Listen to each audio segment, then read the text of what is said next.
કેવડિયા એકતાનગર ગામમાં ટ્રાઇબલ મ્યુઝિયમની બાજુના રસ્તા પરથી બે યુવકોના મૃત્યુને લઈ આદિવાસી સમાજ ખેડા દસકોઈ તેમજ મહેમદાવાદ તાલુકાના મોટી સંખ્યામાં એકત્રિત થઈ પીડિત પરિવારને ન્યાય તેમજ વળતરને લઈ મહેમદાવાદ મામલતદાર કચેરી ખાતે મામલતદારશ્રી આવેદનપત્ર આપ્યું।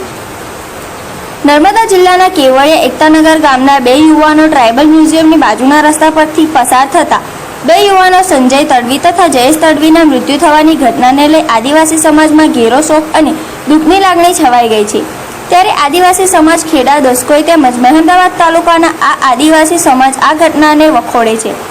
અને પીડિત પરિવારને યોગ્ય ન્યાય મળે અને યોગ્ય વળતર તેવી માગણી અને લાગણી સાથે મહેમદાવાદ મામલતદાર કચેરી ખાતે મોટી સંખ્યામાં એકત્રિત થઈ મહેમદાવાદ મામલતદારશ્રીને આવેદનપત્ર આપી વિનંતી કરી હતી કે મૃત્યુ પામેલ યુવકો તેઓના માતા પિતા એકના એક દીકરા હોય, જેને લઈને તેઓના પીડિત પરિવારને ન્યાય તેમજ યોગ્ય વળતર મળે તેવી માંગણી સાથે આવેદનપત્ર આપ્યું। એ કયા સંદર્ભમાં આપ્યા છે અને વિશે શું કહેવા માંગો છો? કેવડિયા કોલોની એકતાનગર અને ગામડા ગામની અંદર બે આદિવાસી સમાજના તડવી સંજયભાઈ અને તડવી જયેશભાઈ બેને સાઈડ ઉપર જતા હતા ત્યારે ત્યાંના ટ્રાઇબલ મ્યુઝિયમની અંદર એ સાઈડ ઉપર જતા હતા ત્યારે એ લોકોને લઈ જઈ અને ઢોર માર મારી અને બંને જણાનું મૃત્યુ નીપજ્યું છે। ત્યારે અમારે ફક્ત એ જ કહેવું છે કે બંને જણના જે નોડલ અધિકારી છે અને જે તે એજન્સી કામ કરે છે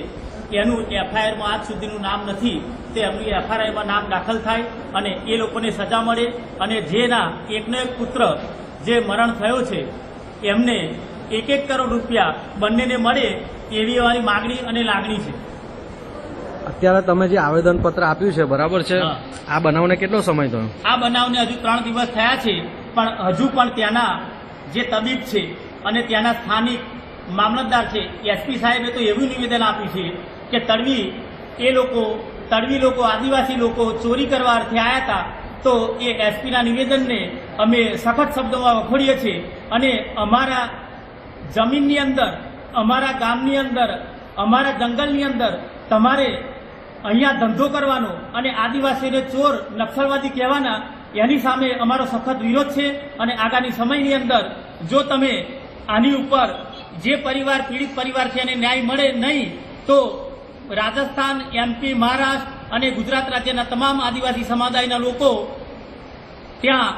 જન આંદોલન થશે અને સ્ટેચ્યુ ઓફ કેવડિયા જે કેવડિયા એકતાનગર છે ત્યાં આગળ